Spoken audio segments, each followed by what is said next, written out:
To viewers in North America and around the globe, I'm Duncan Golostani at Top Stories.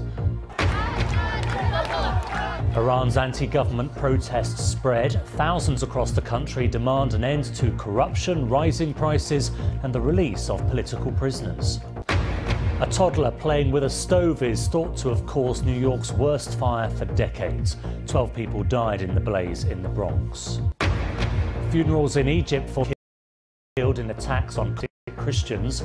So-called Islamic State have claimed responsibility.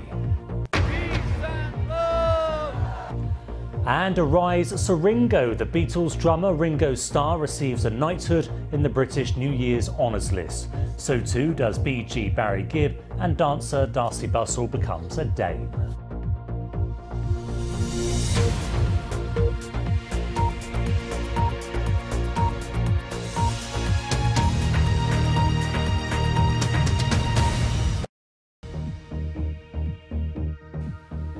Hello, welcome to the programme. The US State Department has condemned the arrest of peaceful protesters during a second day of anti-government demonstrations in Iran. A wave of protests has spread to some of the country's biggest cities. Demonstrators have been demanding basic rights and an end to corruption. Thousands of people are said to have participated in demonstrations on Friday, including in the capital, Tehran. People came out onto the streets in Rasht and Kermanshah in the west, with smaller protests and elsewhere. Wera Davis has more. Rare sights. Cities across Iran hit by large and sometimes violent anti-government protests.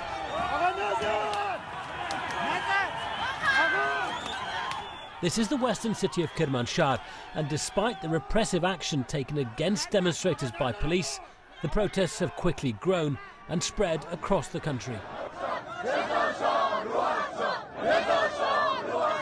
Iranians have suffered tremendous economic hardship, with a huge fall in living standards over the last decade.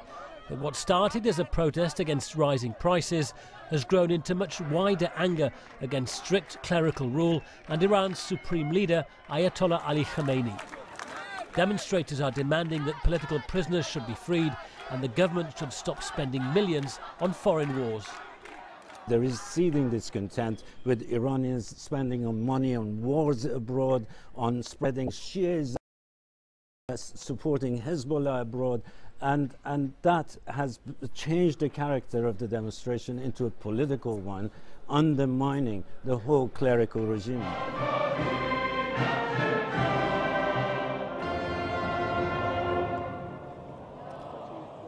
Iran's relatively moderate president Hassan Rouhani has promised the benefits of economic growth after an international deal to limit its nuclear activities, but those promises have so far failed to materialize. It's too early to say if the regime is under serious threat. These are the biggest protests in Iran for almost a decade, and the government will use greater force if it feels it's losing control. Wera Davis, BBC News. I'm joined now by Mohammed Ali Kadivar, an expert on Iran at Brown University in the United States, and we're joining him in North Carolina. Thank you for coming on BBC News. Can you just tell me, how significant do you think these protests are? Thank you for having me.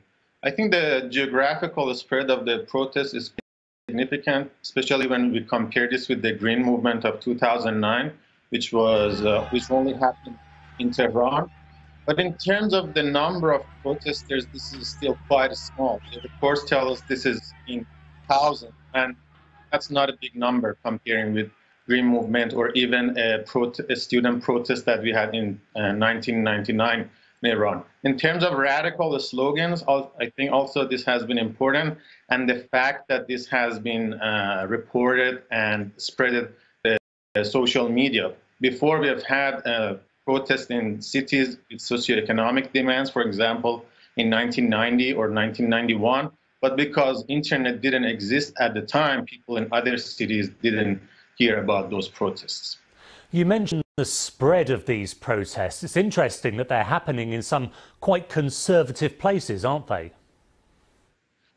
Yeah, this is interesting, and I think there is quite a consensus now among the experts that initially this might have been a plot by hardliners against Hassan Rouhani's administration, undermine his government, but this has clearly got out of their hand because initially there were some down to Rouhani slogans among protesters, but then now there are slogans against the Supreme Leader Khamenei, and there are slogans against the rule of the clergy. So the slogans have radicalized. They started from socioeconomic demands, but they have escalated. But this is quite regimes when there is no institutional venue for people to voice their grievances. Now, Iranians remember, of course, what happened in 2009. They have seen what has happened in neighbouring Arab countries where there were uprisings. Do you think they have the stomach to keep on demonstrating if there is a tough and bloody crackdown? I think that's very hard to predict. These waves of protests at these early stages are very fragile and unpredictable. If we go back to, for example, Arab countries, protests in Tunisia started at the same time with Algeria. Even in Algeria, it spread quickly to some neighbor towns, but it was contained in Algeria, and it spread wider in Tunisia and led to a regime change.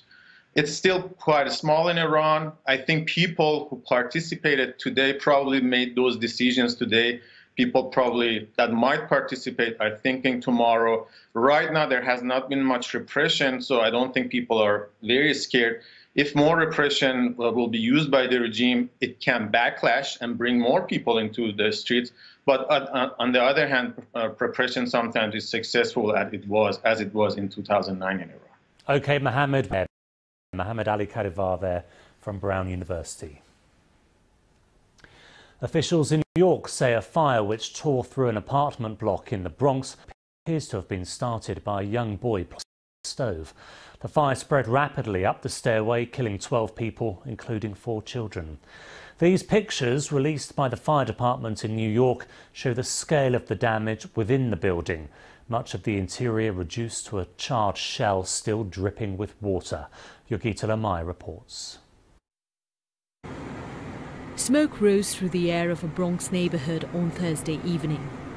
The fire started in a kitchen on the first floor of this apartment building, and eyewitnesses say it quickly spread to the top floor. As I look, I see flames, and I realize everybody's panicking. So I go down to see what's wrong, and obviously, by the time I got downstairs, the fire had already escalated from 1 apartment to 2 to almost to 3. Within 3 minutes, firefighters arrived, more than 150 of them. The injured were rushed to hospital, and those who had been rescued were given blankets to shield them from a severely cold evening. But not everyone could be saved. We saw them take out our husband and put him outside. Burn all over. Burn, burn, burn. Then they start bringing them out one by one. It's hard to take. It's really, really hard to take. Officials say an unattended 3-year-old boy playing with a cooker sparked the fire. The mother was not aware of it, was alerted by the young man screaming. She exited her apartment with her 2-year-old and 3-year-old and left the door open. So this fire quickly spread up the stairs. Fire travels up, the stairway acted like a chimney. It took the fire so quickly upstairs that people had very little time to react. They couldn't get back down the stairs. Those that tried, a few of them perished. You know, it's sad because, you know, for the new year, now we have to deal with this tragedy that just happened now. You know, that saddens a lot of souls in this neighborhood, so it's not going to be like a happy new year. During the most festive time of year, this neighborhood and this city has found itself in the midst of tragedy and grief. Yogita Lamai, BBC News, New York. 5 Indian officials have been suspended after a huge fire killed at least 14 people in Mumbai. Most of the victims were young women at a birthday party. One politician has described the building as a death trap. The fire at the Kamala Mills compound in Mumbai is reported to have started in a restaurant and spread quickly. 21 people are being treated in hospital. The BBC's Sanjoy Majumdar reports. The fire broke out on a rooftop restaurant in a popular commercial district in the heart of Mumbai. Within minutes, it spread. First to a bar next door, and then through the entire building. Most of the victims were women attending a party at the bar. The BBC's Gujarati service editor Ankur Jain was at the restaurant when the fire broke out. There was a family, everybody was trying to just rush out.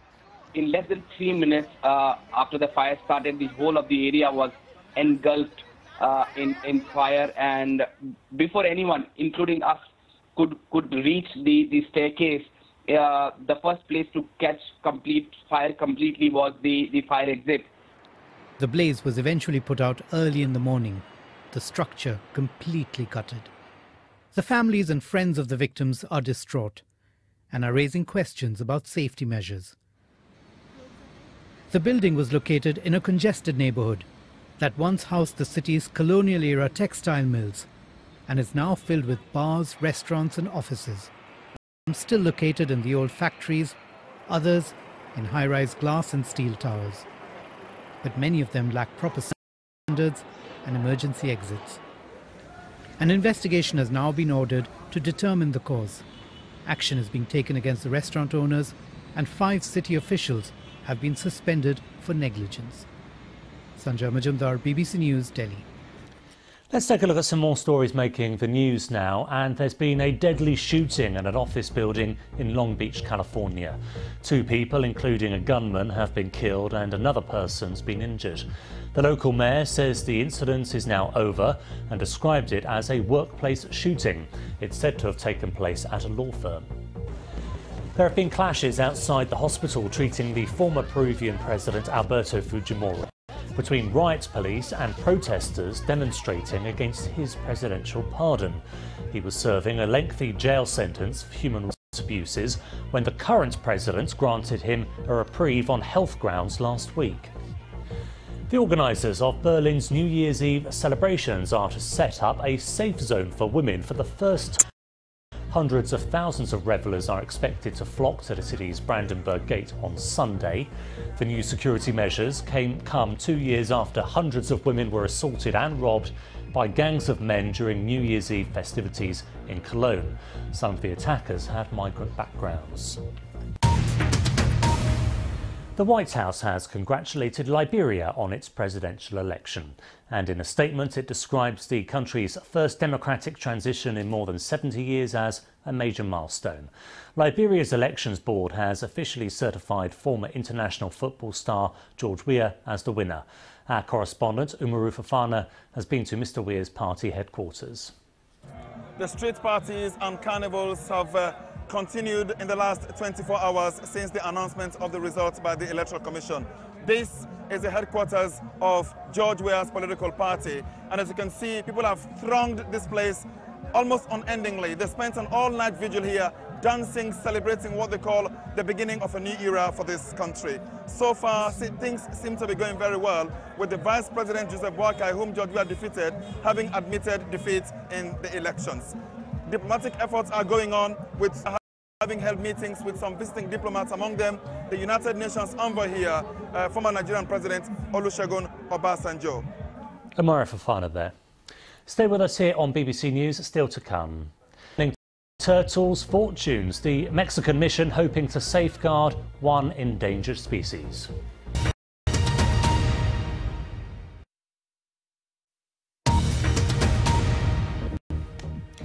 Welcome back, you're watching BBC News. Our top story this hour: thousands of anti-government protesters have taken to the streets across Iran. It's the country's most serious show of dissent for years. Now, with just over a week to go before Egypt's Coptic community marks Christmas on the Orthodox calendar, there's been an attack against Christian targets. 9 people died in 2 attacks south of Cairo, that's according to the Interior Ministry. 7 people, including a policeman, died when a gunman tried to storm a church, but he was intercepted and arrested. He had earlier killed 2 people. Islamic State says it was behind the attack, as the BBC's Anan Razek reports. Just 2 days ahead of the new year, another attack on the Christian community in Egypt. A Friday Mass was being held inside a church in southern Cairo, but then it was fear and shock as gunfire was heard outside. The ones that were sitting here got hit, and they went into that shop, and he died too, and his daughter got shot in her arm. And the man from the restaurant there, his daughter was going to a lesson. She was leaving the church and she got hit in her hand. And there was an elderly lady who was coming out of church to see what happened, and she too fell here and died. Her blood was here. The attacker first targeted the police force securing the church where hundreds of worshippers were. The gunman, a wanted jihadist implicated in attacks on police, was wounded and arrested at the scene. He had been armed with an assault rifle, 150 rounds of ammunition, and a bomb he intended to set off at the church. On his way to the church, he also killed 2 other people when he opened fire on a store owned by a Christian family. In the last few days, the Egyptian authorities have intensified the security presence in the streets here as a precautionary measure for possible attacks on Christians or churches in general during the New Year and the Christmas period. Mourning the dead, they came here for the funeral to say goodbye to their loved ones. This is the latest in a series of attacks targeting Christians in Egypt in the last few years, but its timing is very as it comes just over a week ahead of the Coptic Christmas celebrated on the 7th of Jan. Hanan Razik, BBC News, Cairo. In the United States, the Pentagon has announced that transgender people will be allowed to enlist in the US Armed Forces for the first time from Monday. The policy, set up under President Obama's administration, will come into force after President Trump's transgender ban was defeated by the courts.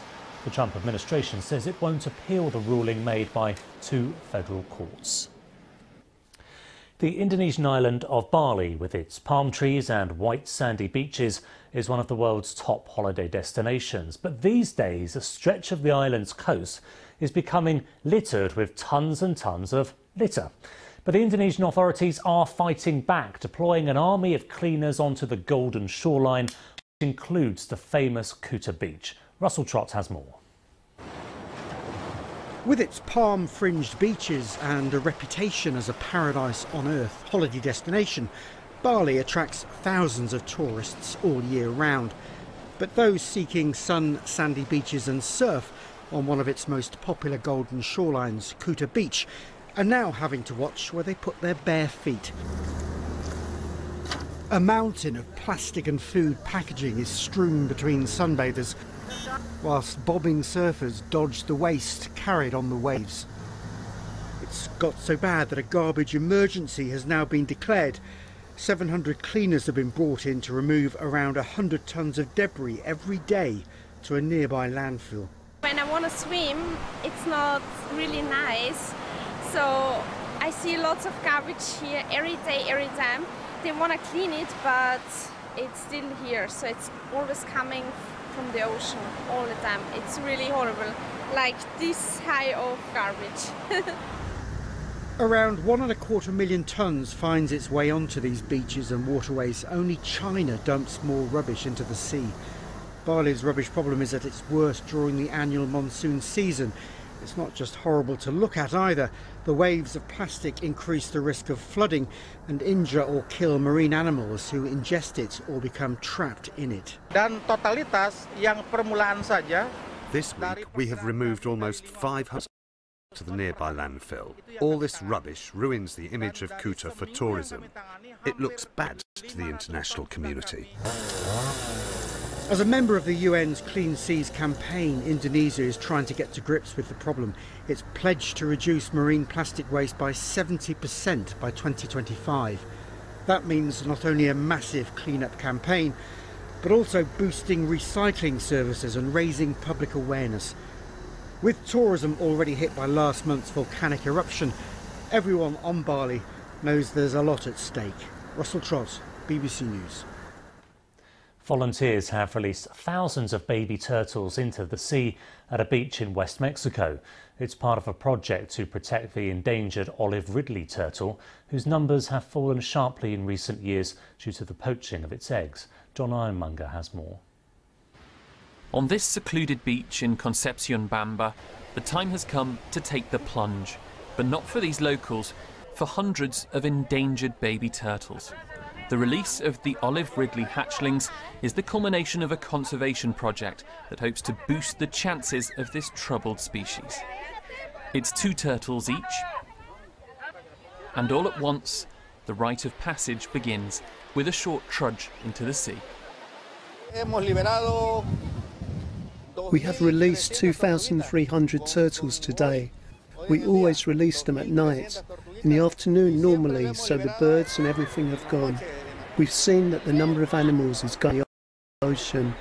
Nets and gulls are always killing them. Sometimes 4 or 5 turtles are killed daily. Each summer, olive ridley turtles land on Oaxaca's Pacific beaches to lay their eggs. But populations have dwindled through poaching. The eggs and the meat are a delicacy and can be found at local food markets despite laws prohibiting their sale. Projects like this one hope to reverse the turtles' fortunes by collecting, reburying and protecting the eggs until it's time for them to hatch, as well as inspiring a new generation of conservationists. I released her to the sea. She went to the sea. She went to her house with her family. It'll be 25 to 30 years before the baby turtles return to these beaches, by which time their future might be more secure. John Ironmonger, BBC News. The Beatles drummer Ringo Starr and the Bee Gees singer Barry Gibb are among those to be knighted in Queen Elizabeth's New Year's honours. Strictly Come Dancing judge Darcy Bussell is made a dame for her services. Our entertainment correspondent Lisa Mzimba has more details. More than 50 years after Beatlemania, the Fab Four's drummer has been honoured with a knighthood. Recognising Ringo Starr's half-a-century-long contract.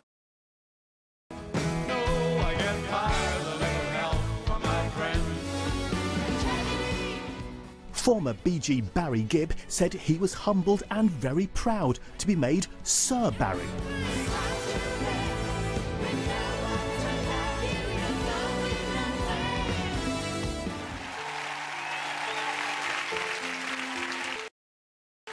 Strictly judge Darcy Bussell, who's occasionally performed on the programme too, is made a dame.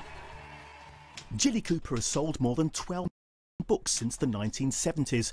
The Riders author becomes a CBE for services to literature and charity. Absolutely knocked out.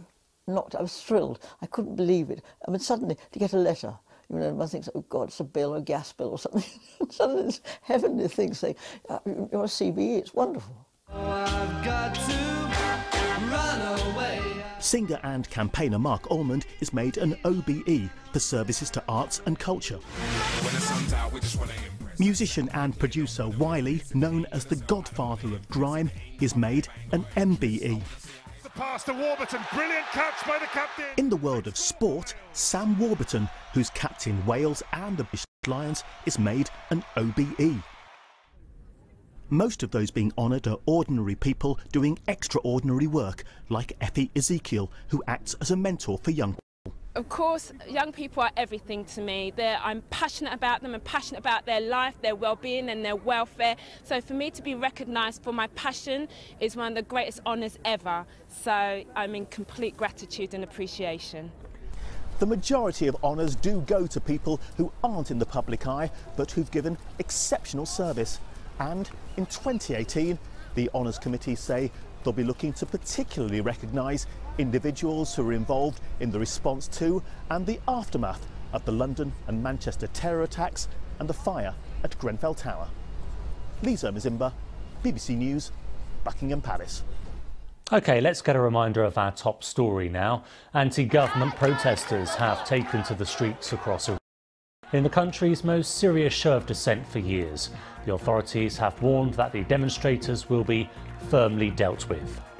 I'm Duncan Golestani. Stay with us here on BBC News.